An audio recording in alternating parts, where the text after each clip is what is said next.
চাচা, আমার কিন্তু 4 মাস হয়ে গেছে আপনার বাড়িতে, আর 3 মাস থাকলেই সব টেহা কাটা।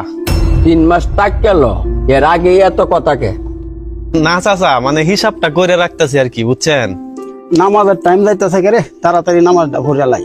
তোর বক বক বন্ধ কর, আসারে আবার যাই। আসসালামু আলাইকুম নানু ভাই। ওয়ালাইকুম আসসালাম। ভালো আছেন? আলহামদুলিল্লাহ ভালো। নানু ভাই, আপনার সাথে জরুরি একটু কথা আছে। আমি নামাজটা পড়ে আপনার দোকানে বয়ে একটু চা খান, আমি আইতাছি নামাজটা পড়ে। কি কথা কইব আল্লাহ জানে। চাচা, তাহলে এখন ওই বোন চা খাইবেন না নাকি? হ্যাঁ। আব্বা,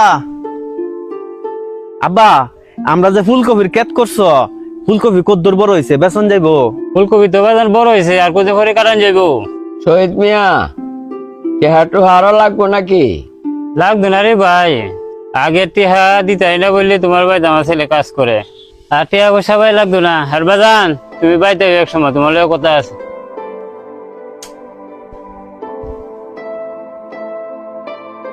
কাকা, আব্বা বাড়িতে একলা তো কাম কাজ করে, এই কারণে মনে কইছে আমারে যাইতাম, বুঝছেন? কি ফারুক, তুমি না কইছিলা কি আলাপ আছে? জি, একটু আলাপ আছে আপনার সাথে। কি কইবা তাড়াতাড়ি কইয়া ফেলো। নানু ভাই, আপনি তো জানেন বাজারে একটা ব্যবসা দিছি, এখন ব্যবসাটা একটু বড় করতে চাইতাছি। আমার 1 লাখ টাকার দরকার ভাই। আমারে যদি এখন 1 লাখ টাকা দিতেন, আমারও অনেক উপকার হইতো। ও বুঝছি, ফান্ডা দিয়েছেন?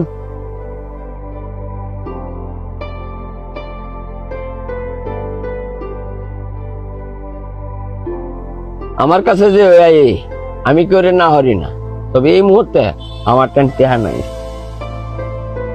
নানু ভাই, অনেক আত্মীয় স্বজনের কাছে গেছি, কেউর কাছে টাকাটা পাইছি না। নিরুপায় হয়ে আপনার কাছে আইছি, আপনি যদি দয়া করেন। আচ্ছা নিরুপায় হইয়া তুমি আমার দ্বারা আইছো, আচ্ছা ঠিক আছে, আমি যদি টেহা 72 আমি তোমার দ্বারা কবর ফাটাইতেছি। ভাই, আপনি টাকাটা যদি দিতে পারেন তা আমার অনেক উপকার হইতো। তা আমি যাই গা, আসসালামু আলাইকুম।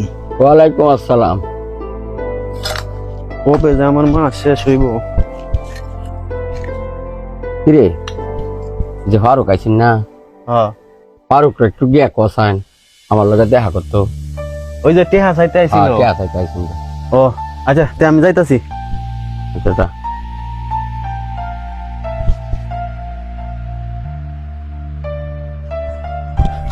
ও, আপনার রাস্তা চাইলছি ভালো হইছে, আপনার কাছে যাইতাছিলাম। ওই যে নান্নু চাচা আছে না, নান্নু চাচা কইছে আপনারা যাইতেন। টাকা পাওয়াইছে নাকি? টাকা দিব আজকা? টাকা পাওয়াইছে নাকি এটা তো আমি জানি না, আমারে কবর ফাটাইছে জানেন লাগে, আইন যাই। আচ্ছা ঠিক আছে, চলেন।